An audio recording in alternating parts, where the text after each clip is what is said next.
आंसू के बारे में बात हो गई। अब चर्चा करेंगे सीएम चंपाई सोरेन के समीक्षा बैठक की। लगातार दूसरे दिन भी आज बैठक का दौर जारी रहा। मैराथन बैठक आप कह सकते हैं, समीक्षा मैराथन समीक्षा चल रही है। कल विधि व्यवस्था को लेकर समीक्षा की, आज सीएम ने एक तरफ शिक्षा पर समीक्षा की, शिक्षा पर बल देने की बात कही, हर प्रखंड में सीएम स्कूल ऑफ एक्सीलेंसी खोलने की बात कही, वहीं दूसरी तरफ अबुआ आवास की भी बात कही। निश्चित तौर पर सीएम के जेहन में है समस्याएं कहां कहां हैं, लेकिन यह देखना बड़ा आश्चर्यजनक होगा और दिलचस्प भी होगा कि जो अधिकारी हैं वो उन समस्याओं को कहां तक सुलझा पाते हैं। करेंगे चर्चा अपने अतिथियों से। देखिए पहले ये रिपोर्ट। सीएम की समीक्षा बैठक का दूसरा दिन। अबुआ आवास योजना में तेजी के निर्देश। सभी प्रखंड में खुलेंगे स्कूल ऑफ एक्सीलेंस। मुख्यमंत्री चंपाई सोरेन ने लगातार दूसरे दिन विभागों के कामकाज की समीक्षा की। मुख्यमंत्री ने दूसरे दिन अबुआ आवास, सीएम स्कूल ऑफ एक्सीलेंस, मुख्यमंत्री गंभीर बीमारी योजना समेत कई विभागों की समीक्षा की। इस दौरान मुख्यमंत्री ने न सिर्फ विकास कार्यों में तेजी लाने का निर्देश दिया, बल्कि एम्बुलेंस को लेकर मिल रही शिकायतों को भी दूर करने को कहा और उसको और गति देने का। और कुछ समीक्षा बैठक में हर विभाग का, विधि विभाग से लेके हर विभाग को हम लोग अच्छा से बारीकी से हम लोग समीक्षा करके और ये निर्देश विभाग को भी दे दिया गया ताकि समय पर सब योजना काम हो, समय पर पूरा हो। अबुआ आवास योजना में तेजी लाने के निर्देश। अबुआ आवास योजना के लिए न्यूनतम दर पर बालू उपलब्ध कराएं। लाभुकों के चयन प्रक्रिया में पारदर्शिता बरती जाए। अनियमितता और लापरवाही बरतने वाले अधिकारियों पर होगी कार्रवाई। सभी प्रखंड में खुलेंगे CM school of excellence. CM school of excellence में रेगुलर टीचर की होगी बहाली। मुख्यमंत्री गंभीर बीमारी योजना का प्रचार प्रसार करने के निर्देश। 108 एम्बुलेंस को लेकर मिल रही शिकायतें दूर करने के निर्देश। मुख्यमंत्री पशुधन विकास योजना के तहत अच्छे नस्ल के पशु का वितरण। मुख्यमंत्री सुखाड़ राहत योजना में तेजी लाने के निर्देश। समीक्षा बैठक में किसान और सुखाड़ जैसे मुद्दों पर भी चर्चा हुई। साथ ही सिंचाई व्यवस्था को मजबूत करने का फैसला लिया गया। साथ ही जल्द से जल्द किसानों के 2 लाख तक के कर्ज को माफ करने का फैसला लिया गया, ताकि ऋण भी जो हम लोग 2 लाख तक अभी तो माफ करने जा रहा है, उसका साथ उनको उठाने के लिए भी हम लोग सोच रहा है ताकि वो अपना पैर से खड़ा हो सके।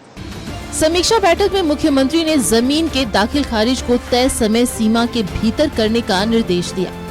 जमीन रजिस्टर होने के बाद म्यूटेशन क्यों लंबा हो रहा है, क्यों समय दे रहा है? जो नियम तो उसको इख्तियार निकलता है, कोई किसी तरह का अगर शिकायत तो 1 महीना समय रहा, उसके बाद उसको आगे बढ़ना चाहिए। वो सारा चीज हम लोग देखते हैं, उसको भी हम लोग निर्देश दिया कि कोई भी म्यूटेशन का काम में किसी तरह का लेट ना हो। जो नियम अनुसार जो बनता है उसी हिसाब से म्यूटेशन किया जाए। 2 दिनों की मुख्यमंत्री की समीक्षा बैठक खत्म हो गई। इस दौरान मुख्यमंत्री ने न सिर्फ विकास कार्यों में गति लाने के निर्देश दिए, बल्कि विकास योजनाओं को लेकर मिल रही शिकायतों को दूर करने को कहा। न्यूज़ 11 भारत के लिए रांची से राकेश की रिपोर्ट। तो सीएम की मैराथन बैठक चल रही है, सभी विभागों की समीक्षा चल रही है, लेकिन रुकावटें कई हैं, अड़चने कई हैं। कैसे करेंगे दूर अधिकारी इसको, समझते हैं अपने अतिथियों से। एक बार फिर रुक करते हैं अपने अतिथियों का। चलते हैं भाजपा से, प्रतुल शाहदेव जी हमारे साथ हैं। प्रतुल जी, मुख्यमंत्री की आज दूसरे दिन समीक्षा बैठक चल रही है, मैराथन बैठक का दौर जारी है। कल उन्होंने विधि व्यवस्था पर बैठक की, कई निर्देश दिए, साफ तौर पर कहा अवैध खनन पर लगाम लगाने की बात कही। उन्होंने ये भी कहा कि अवैध खनन से छवि खराब होती है। उन्होंने लॉ एंड ऑर्डर को दुरुस्त करने की बात कही। बालू उठाव पर कल भी उन्होंने कहा, आज भी कहा, कल पुलिस कर्मियों को भी कहा, आज खनन विभाग को भी कहा। लेकिन बालू की कालाबाजारी है कि रुकने का नाम नहीं लग रही। एनजीटी की रोक लग चुकी है 10 जून से और बालू का रेट इस वक्त 60,000 को भी पार करने पर लगा हुआ है। देखिए, मुख्यमंत्री जी के प्रेस कॉन्फ्रेंस को हमने भी देखा था, उसमें उन्होंने स्पष्ट किया कि बालू की परेशानी के कारण अबुआ आवास जो योजना है वो प्रभावित हो रही है। तो साहब, ये जो आपने न्यूज़ 11 ने जो एक रिपोर्ट दिखाई थी कि किस तरीके से कुछ बालू माफिया स्टॉक करके रख रहे हैं, बालू का भंडारण करके रख रहे हैं, ताकि जब एनजीटी की रोक लगे 10 तारीख को। हालांकि आज आपने भी उसकी रियलिटी चेक करा दिया कि मुख्यमंत्री के जिले में ही एनजीटी की रोक के बावजूद बालू का अवैध खनन जारी है। तो ये कैसा दो तरफा व्यवहार कि वो एक तरफ अबुआ आवास के लिए बालू की कमी, एक तरफ बालू का पहाड़ होर्डिंग करके रखा हुआ, और तीसरी तरफ बालू का अवैध खनन जारी है। दूसरा, पहले दिन की मैं उनकी समीक्षा पर आता हूं, उन्होंने अपराध की समीक्षा करते हुए कहा कि जो रेप केसेस हैं उस पर जल्दी चार्जशीट होना चाहिए। आपको पता है अभिषेक, जो 2018 में केंद्र सरकार ने कानून लाया था, 60 दिन के अंदर आपको रेप केसेस का इन्वेस्टिगेशन को पूरा करके चार्जशीट करना है, भले ही अक्यूज अरेस्ट हो या ना हो। और उसके बाद पूरा ट्रायल जो है ये पुलिस को सुनिश्चित करना है, पीपी को सुनिश्चित करना है कि ये 6 महीने के भीतर हो। 6400 rape cases national crime record bureau के अनुसार इस सरकार के कार्यकाल में अप्रैल 30 तक हो चुके हैं। उसमें से सरकार को एक श्वेत पत्र जारी करना चाहिए। मैं अगर बोलूंगा कि सिर्फ 5% केसेस में चार्जशीट हुआ तो इसे नकार सकते हैं। तो सरकार बताए ना कि 60 दिनों के भीतर कितने केसेस में चार्जशीट हुआ। बेटियां जलाई जाती रही, बेटियों के टुकड़े टुकड़े किए गए, दरोगा बेटी को ट्रक से कुचल दिया गया। क्या हुआ उन केसेस में? सिर्फ प्यादों को पकड़कर अगर आप मूल जो अपराधी है उस तक नहीं जाते हैं, बलात्कारियों के लिए जब तक कड़ी नजीर पेश नहीं करेंगे ना अभिषेक, ऐसे केसेस नहीं रुकेंगे। और मुख्यमंत्री जी ने 4 जिलों का नाम लिया। जमीन एक मेजर प्रॉब्लम है झारखंड में, हजारीबाग, रांची, गिरिडीह, पलामू। और मुख्यमंत्री जी ने स्वीकारा, इसके लिए माननीय मुख्यमंत्री जी प्रशंसा के पात्र हैं कि उन्होंने स्वीकारा कि इन 4 जिलों में जो सीओ है वो बेहतर ढंग से काम नहीं कर रहे हैं, म्यूटेशन का डिस्पोजल ठीक से नहीं हो रहा। उन्होंने फाइल मंगाकर इन 4 जिलों में जो विशेष प्रभावित सीओ है, जो प्रखंड है, उनके सीओ पे कार्रवाई करने की बात कही। यानी हेमंत सरकार में काम नहीं हो रहा था। हेमंत सरकार 2.0 में आखिर नींद टूटी है पूरे एडमिनिस्ट्रेशन की सरकार की कि जिन्होंने नहीं किया उन पर कार्रवाई होनी चाहिए। तो ये कार्रवाई का प्रस्ताव मंगाया है अभिषेक, ये ऑन रिकॉर्ड में आपको कह रहा हूं। ये बहुत बड़ी बात है। ये पुराने सरकार का, हेमंत सोरेन सरकार का फेलियर दिखाता है कहीं ना कहीं। और ये कह रहे सीएम स्कूल ऑफ एक्सेलेंस खोलेंगे। साहब, कितना महीना बचा? बारिश का समय आ जाएगा। कब एक्सीलेंस तो कई जगह पे खोले नहीं, कब कितने टीचर्स की नियुक्ति की कब करेंगे? 3 महीने का समय है। समझता हूं। एक बार कांग्रेस से हमारे साथ कमल ठाकुर साहब है। कमल जी, कई बड़े निर्णय ले लिए हैं। अबुआ आवास योजना में तेजी लाने के निर्देश हैं। बालू को कह रहे हैं कि बालू को और निर्माण सामग्री को न्यूनतम दर पर लाभुकों तक पहुंचाने की बात अधिकारियों को निर्देश दिए गए हैं। बालू का केवल दाम इतना हाई है, इतना रेट बढ़ा हुआ है कि एक अबुआ आवास योजना से घर प्राप्त करने वाला आदमी 50,000 60,000 रुपए में बालू कैसे खरीद पाएगा? एनजीटी की रोक के बाद अब नदी से उत्खनन भी नहीं हो सकता। स्टॉक वाले मनमाने रेट में बालू बेच रहे हैं। ऐसे में कैसे सरकार लगाम लगाएगी? कैसे बालू और निर्माण सामग्रियों का रेट कम करेगी? क्योंकि आप राशि तो 5 लाख ही निर्गत करेंगे। यह भी उन्होंने कह दिया कि पहले किस्त पर जब काम फाइनल हो जाए तब दूसरी किस्त जारी करना है। तो राशि तो उतनी ही निर्गत होनी है, लेकिन महंगाई बहुत ज्यादा बढ़ गई है। दूसरी तरफ स्कूल ऑफ एक्सीलेंसी की जो बात है, आखिर उसकी राज्य में क्या स्थिति है? अभी कमल ठाकुर साहब, दोनों बातों का जवाब दीजिए। मुख्यमंत्री जी ने जो कल और आज समीक्षा की है, समीक्षा का मतलब ये होता है कि विकास की योजनाओं को आगे कैसे बढ़ाना है और जो विकास, जो काम रुका हुआ उसको क्या करना है। जहां तक बालू का बात है तो इसमें कोई दो राय नहीं है कि बालू का अभी जो रेट है बहुत झारखंड में बढ़ा हुआ है। लेकिन मुख्यमंत्री ने अपने अधिकारियों को निर्देश दिया है कि इस पर लगाम कसना है। तो ये तो आप प्रोत्साहित करने वाली बात है सभी दलों को कि मुख्यमंत्री ने इस तरह का निर्णय लिया है। अब आप उसमें त्रुटि निकालते रहिए, लेकिन मुख्यमंत्री का जो सवाल है वो तो सीधा सा है कि जैसे भी हो, समय बहुत कम है, राज्य को प्रगति के पथ पर कैसे ले जाना है। अबुआ आवास, अब देखिए दिक्कत कहाँ आया, पिछले 2 से ढाई महीना 2 महीना हम लोग आचार संहिता में फंसे रहे। तो विकास के कार्यों में बाधा, ये सब जानते हैं। बीजेपी के भी लोग स्वीकारेंगे, आंसू भी स्वीकारेगी कि मैंने जब इलेक्शन आता है तो विकास के कार्य थोड़ा धीमा पड़ जाता है। लेकिन जो निर्णय आज मुख्यमंत्री ने लिया है राज्य के लिए, मुझे लगता है कि आप 1 महीना का इंतजार कीजिए और आपको धरातल पर सारा चीज दिखने लगेगा। क्योंकि ये जो है ये 2019 से पहले वाली सरकार नहीं है, ये जनता की सरकार है। और जनता की सरकार में मुख्यमंत्री ने ये साबित किया कि मैं जनता के लिए हूं, तो निश्चित आप धैर्य तो रखना होगा। धैर्य रखना होगा क्योंकि जो चीज होना चाहिए वो 2 महीना से बंद रहा, अब नए सिरे से फिर समीक्षा बैठक हुई, फिर सर आचार संहिता लग जाएगी 2 महीने में। 2 महीने देखिए जो समय है उसी में उसका उपयोग करना है। चलिए 2 महीने में क्या क्या कर पाएंगे, एक बार विजय साहू से आ रहा हूँ। हाँ, सिर्फ एक प्रश्न अगर आप परमिशन दें, मैं एक चीज जानना चाहूंगा कि अच्छी बात कर रहे हैं कि बालू का प्राइस नियंत्रण हो, पर सरकार के पास क्या कोई मैकेनिज्म है बालू का प्राइस नियंत्रण करने का? दूसरा मुझे बोले देना, दूसरा अबुआ आवास कह रहे हैं। कमल जी मेरा एक और प्रश्न सुन लेना, फिर दोनों जवाब दीजिएगा ना। नहीं कमल जी, एक और प्रश्न कि आपने 2 महीने का जिक्र किया, मॉडल कोड ऑफ कंडक्ट हम मानते हैं, मॉडल कोड ऑफ कंडक्ट लगा, लेकिन अबुआ आवास तो आपके मैनिफेस्टो की योजना थी जो 2019 के 30 दिसंबर के बाद आपको 4 साल 5 महीने तक, जिसके बारे में आपने सोचा नहीं, और अभी के 2 महीने का सिर्फ जो हवाला दे चंपाई सोरेन साहब ने ही जारी की जब चंपाई सोरेन सरकार पार्ट 2 आई। चलिए विजय साहू जी, समस्याएं कई हैं, कई तरह की बातें की हैं सीएम ने, मुख्यमंत्री ने निश्चित तौर पर समीक्षा बैठक के बाद जो बातें उन्होंने कही वो आधार पर आना चाहिए, धरातल पर उतरना चाहिए। लेकिन बात बिजली विभाग की समीक्षा की है, पावर कट से लोग परेशान हैं, हर जगह से आए दिन शिकायतें मिल रही हैं, रात रात भर बिजली गुल रह रही है। बात बालू की है, बालू का रेट अब आसमान छू गया, नदी घाटों का टेंडर अब हो नहीं सकता, एनजीटी की रोक लगी हुई है। जब तक एनजीटी की रोक हटेगी तब तक आचार संहिता फिर से एक बार लग जाएगी, विधानसभा चुनाव की तैयारी हो जाएगी। बालू का रेट घटेगा कैसे और अबुआ आवास बनेगा कैसे? स्कूल ऑफ एक्सीलेंसी में अभी तक शिक्षकों की नियुक्ति कैसे होगी? क्योंकि 2 महीने के अंदर इतने सारे काम, ये सिर्फ आश्वासन है या काम भी हो पाएगा?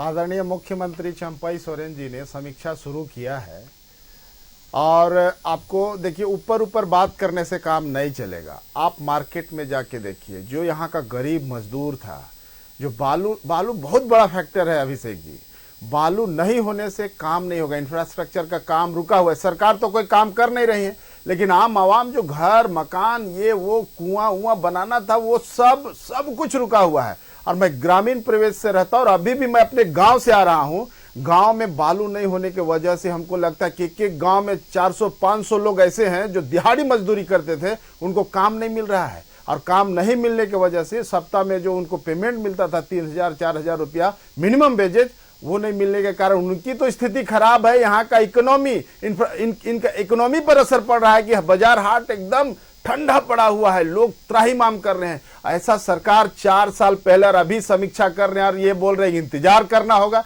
अरे भैया, आपने तो बेरोजगारों को भी इंतजार करवाते आपने मान लिया कि हम अब रोजगार नहीं दे सकते हैं। ये कैसी सरकार, झारखंड को बर्बाद कर दिया, बहुत गंभीर स्थिति झारखंड की है। ये बोलते हैं जनता की सरकार है और जनता को आप बर्बाद कर रहे हैं। आपने क्यों नहीं आज तक बालू घाटों का टेंडर किया?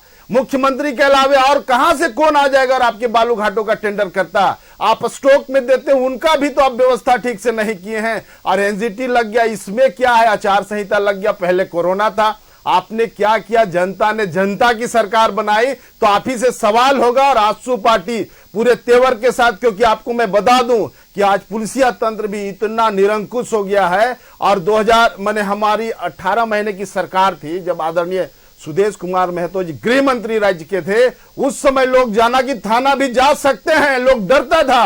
वो तो स्थिति हम लोगों ने पैदा किया, सुदेश कुमार महतो ने किया कि यहाँ के आम आवाम भी थाना जाते हैं और वही फिर व्यवस्था यहाँ आ गई है। आप समझिए इस बात को कि जब शासन अगर कमजोर होगा तो यहाँ का जो ब्यूरोक्रेट है अपने आप को जानते हैं क्या समझता है, बोलता है कि हम ही यहाँ का हुजूर हैं, जबकि ये भूल जाते हैं कि जनता जनार्दन है और उसकी सेवा के लिए हम लोग को लीडरों को मौका मिलता है और वो नौकर साहब उनका सेवा करते हैं, क्योंकि हमारे टैक्स के पैसा से, आम आदमी के टैक्स के पैसा से आपको पेमेंट मिलता है। लेकिन आप हुजूर बने हुए हैं क्योंकि सरकार कमजोर है, सरकार की नीतियां गलत है और सरकार खुद इस राज्य को लूटने में लगी हुई है। तो इस समीक्षा से अब काम नहीं चलने वाला है, समय बाहर चला गया, बहुत बाइक लोग है, इसको ये लोग फेल नहीं कर सकता है, ये लोग फेल हो गया है।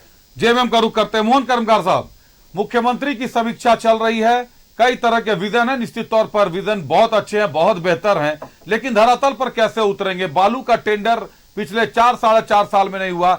अबुआ आवास, क्या आपके भाजपा बार बार आरोप लगाती है कि जेएमएम के मैनिफेस्टो में अबुआ आवास योजना थी। अबुआ आवास योजना है आपके मैनिफेस्टो में या नहीं है मोहन कर्मकार साहब? तो अबुआ आवास योजना शुरू होने में 4 साल का वक्त क्यों लग गया सर? जब सरकार पार्ट 2 बनी तब अबुआ आवास योजना में तेजी आई।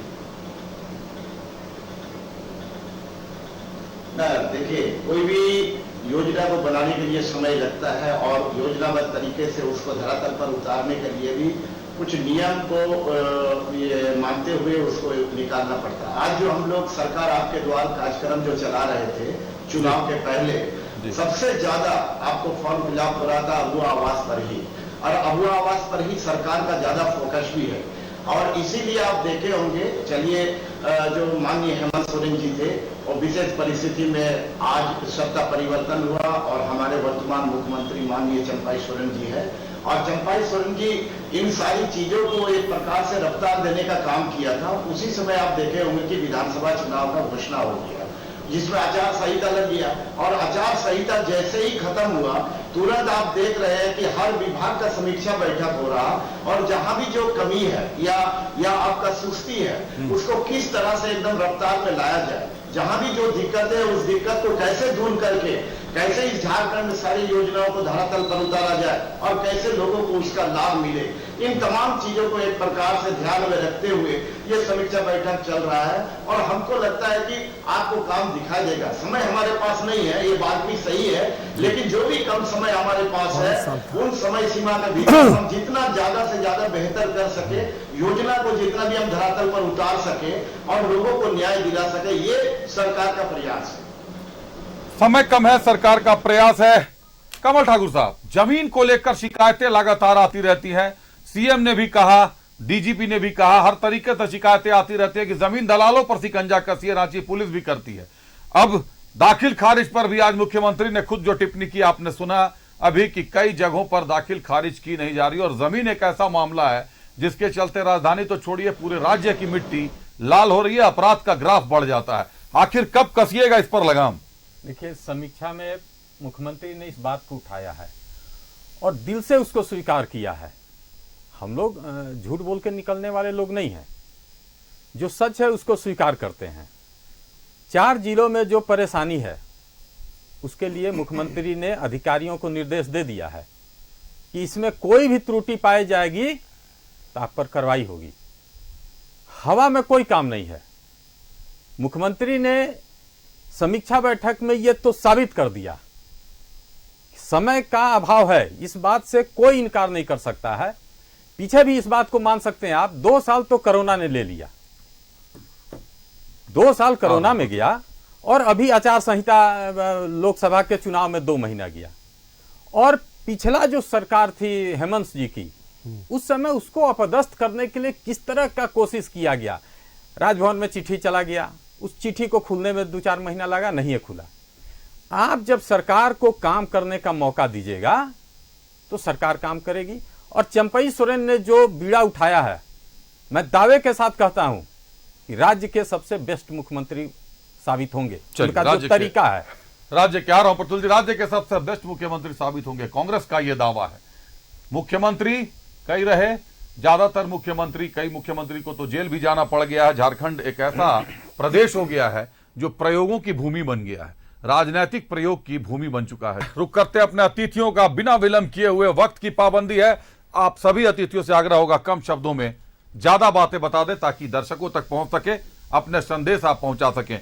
बैठक के बाद प्रतुल चादर जी, आपका रुख करता हूं, कुछ कहना भी चाह रहे थे आप। बैठक के बाद क्या लगता है जो आश्वासन दिए जा रहे हैं वो धरातल पर उतर पाएंगे? देखिए, सबसे पहले एक कांग्रेस के प्रवक्ता आदरणीय कमल जी ने बड़ी अच्छी टिप्पणी की, उस पर जेएमएम का रिएक्शन देखने लायक होगा, क्योंकि सहयोगी दल बता रहा है कि चंपाई सोरेन सबसे शानदार मुख्यमंत्री रहे हैं झारखंड के, यानी हेमंत सोरेन से भी उनको बेहतर बता रहा है। तो इस पर जेएमएम का क्या रिएक्शन होगा, क्योंकि उनके अलायंस पार्टनर हेमंत सोरेन से बेहतर चंपाई सोरेन को मान रहे हैं। ये तो भाई, ये बहुत ही इंटरेस्टिंग आज के टॉपिक का मैं कहूँगा सबसे इंपॉर्टेंट लाइन था। दूसरी बात देखिए, ये मैनिफेस्टो की जो बार बार बात होती है कि चंपई सोरेन, अबू आवास साहब, इनके मैनिफेस्टो में मैं कहें तो स्क्रीनशॉट दिखा दूं कि अबू आवास इनके मैनिफेस्टो में था। कोरोना का हवाला देते हैं तो बोले कि था, मुख्यमंत्री जी मर्सिडीज से BMW से रेंज रोवर गाड़ियां बदल लेते हैं इसी कोरोना में। मंत्रियों के लिए आलीशान स्विमिंग पूल और जकूजी वाला बंगला का आवंटन की भी स्वीकृति हो जाती है, वो लगभग बनकर तैयार हो जाता है इसी कोरोना काल में। लेकिन गरीबों के अबू आवास की बात होना तो साहब कोरोना लगा हुआ था, अभी तो कोई काम नहीं। ये 4 साल 7 महीने बाद अबू आवास में ये मॉडल कोड ऑफ कंडक्ट के 2 महीने का हवाला दे रहे हैं। देखिए ये बरसात का समय है, एक आम आदमी भी जानता है बोले बनेगा नहीं बन पाएगा, एकदम बिल्कुल नहीं बन। बरसात में कैसे कंस्ट्रक्शन होगा बताएं? बिल्कुल जहां नींव नहीं डला वहां तो पानी भर जाएगा, कैसे होगा? और जहां बन गया वहां बारिश में सीमेंट धुल जाएगा। और ये जो कोई बालू का दाम जो आसमान हो रहा है, ये बजट के भीतर कैसे आएगा साहब? चलिए ये बनने वाला नहीं। मोहन कर्मकार साहब का रुख कर लेते हैं। मोहन जी, 2 सवाल। एक सवाल तो मेरे मन में था जो प्रतुल सहदेव जी ने पूछ दिया, बेहतर सीएम कौन, हेमंत सोरेन या चंपाई सोरेन? कांग्रेस भी मान रही है कि चंपाई सोरेन झारखंड के अभी तक के सबसे बेहतर सीएम होंगे। और अबू आवास बरसात में अब कैसे निर्माण करेंगे आप लोग अबू आवास का? कम शब्दों में जवाब दीजिएगा सर, जल्दी। देखिए, सबसे पहले तो मैं ये विचार व्यक्त करना चाहूंगा कि माननीय हेमंत सोरेन जी जिन योजनाओं को लेकर के वो चले थे, और आप देखे होंगे कि उसी के शासनकाल में सरकार आपके द्वार कार्यक्रम जैसा योजना आपको गांव-गांव तक पहुंचाने का ये काम किया था। और उसके बाद ये सारा प्रकरण हुआ। प्रकरण होने के बाद विशेष परिस्थिति में माननीय चंपाई सोरेन जी इस राज्य के मुख्यमंत्री बने हैं। वो भी हमारे काफी सीनियर मोस्ट है और झारखंड आंदोलन भी है। निश्चित तौर पर आज जो उनको समय मिला है, आज उसी योजना को वो धरातल पर उतारने के लिए जैसे ही चुनाव प्रक्रिया खत्म हो चुका है, आप देखते होंगे कि उसमें बेहतर ढंग से कैसे इस कम समय के भीतर में सारी योजनाओं को धरातल पर उतारा जाए, चाहे वो आवास हो या कोई भी योजना हो, उसको एक समय के भीतर। सर वक्त कम है सर, बेहतर आप किसको मानते हैं, हेमंत सोरेन को या चंपाई सोरेन को? और मोहन जी, वक्त कम है, एक शब्द में जवाब दे दीजिए। बेहतर दोनों बेहतर है, हमारे लिए दोनों ही बेहतर है। चलिए, कांग्रेस को चंपाई सोरेन बेहतर नजर आती है, चंपाई सोरेन जी भी बेहतर है। चलिए विजय साहू जी, कैसे उतारेंगे आश्वासनों को धरातल पर? ये पूरा सरकार फ्लॉप सरकार सिद्ध हुई है। अबू आवास में सबको ये लोग बबुआ बना दिया है। अब आप समझिए कि एनजीटी लग गया, बरसात का महीना है, गरीब अपना पुराना घर तोड़ेगा कि इनका अबू आवास के लिए दर दर भटकेगा बालू के लिए। अरे भैया, जब आप बालू नहीं दे सकते फिर अबू आवास बनेगा? बालू नहीं, अब तो घर भी कैसे बनेगा? आप बरसात बारिश में कंस्ट्रक्शन नहीं होता। तो जारी हुई है, गरीब लोग। आखिरी सवाल कमल ठाकुर साहब, आप सरकार से हैं, किस्त तो जारी हुई है, अबू आवास की वर्तमान स्थिति क्या है? क्या घर बनने शुरू हो गए हैं अबू आवास के?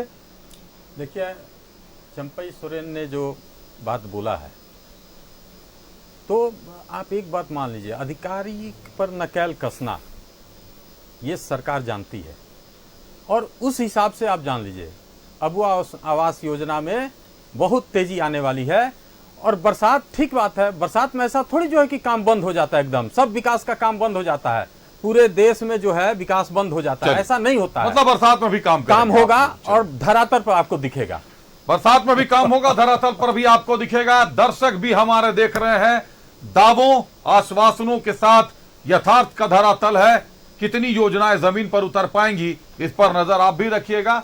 हमारी भी पैनी नजर है, विधानसभा चुनाव नजदीक है, जो दावे किए जा रहे हैं उनको अपने अंजाम तक तो पहुंचाना होगा साहब, चाहे वो कोई भी हो, वो भाजपा हो, वो कांग्रेस हो, काम तो आपको अपना निपटाना होगा। धन्यवाद देते हैं अपने अतिथियों का। हमारे साथ कांग्रेस से कमल ठाकुर साहब थे, बहुत धन्यवाद कमल साहब आपका।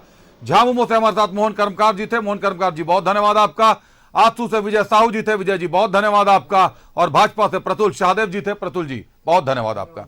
आप सभी अतिथियों का बहुत धन्यवाद। खबरें चलती रहेंगी, बने रहिए न्यूज़ 11 भारत के साथ। मुझे दीजिए आज के लिए इजाजत, नमस्कार।